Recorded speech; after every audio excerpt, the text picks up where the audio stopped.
आज मी तुम्हाला एक अगदी पौष्टिक, कमीत कमी आणि घरात असलेले इन्ग्रेडियंट्स वापरून एक रेसिपी दाखवणार आहे. तर आपण आज करतोय ज्वारी आणि पोहे वापरून आंबोळी. आपण सुरुवात करूया. सगळ्यात आधी आपण हे अर्धा कप पोहे धुवून भिजवून घेऊया.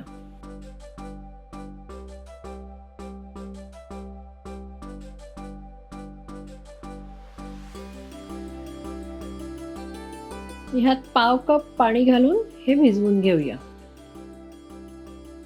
आता ह्यात मी घालणार आहे एक मोठा चमचा किसलेलं आलं, चवीप्रमाणे मीठ, अर्धी वाटी दही,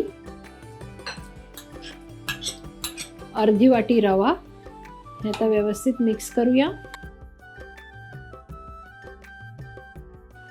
आता ह्याच्यात 2 छोटे चमचे आपल्याला तेल घालायचे. तेल घातल्यामुळे ह्या ज्या आंबोळ्या आहेत ह्या छान मऊसूत होतात. मिक्स करूया.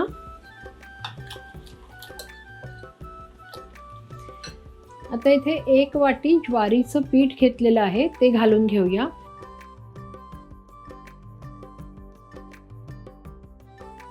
आता थोडं थोडं पाणी घालून आपल्याला हे पीठ व्यवस्थित भिजवून घ्यायचंय.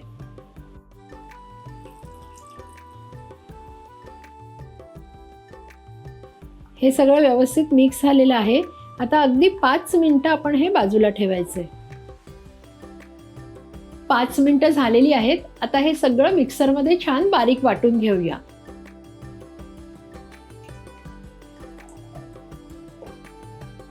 आंबोळ्यांचं बॅटर तयार आहे. तुम्ही ह्याची कन्सिस्टन्सी बघू शकता. खूप जाडही नको आणि खूप पातळही नको.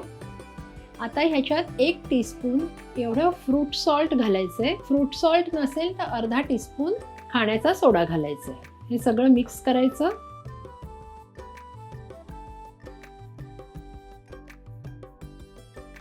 बघू शकता हे जे बॅटर आहे हे किती हलकं झालेलं आहे.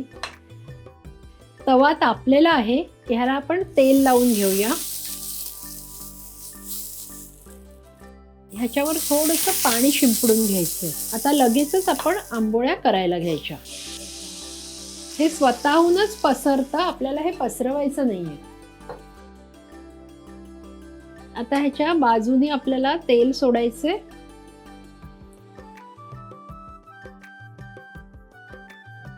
आणि त्यानंतर ह्याला झाकण लावून ही आंबोळी शिजू द्यायची. झाकण उघडून पाहूया. आंबोळी झालेली आहे. सगळी वरची साईड सुकली की आंबोळी झाली असं समजायचं. आता तुम्हाला हवं असेल तर तुम्ही दोन्ही बाजूनी शेकून घेऊ शकता. मी तुम्हाला ही साईड पण दाखवते किती सुंदर झालेली आहे पहा. तर आता मी ही काढून घेते. अशाच प्रकारे आपण सगळ्या आंबोळ्या करून घेऊया.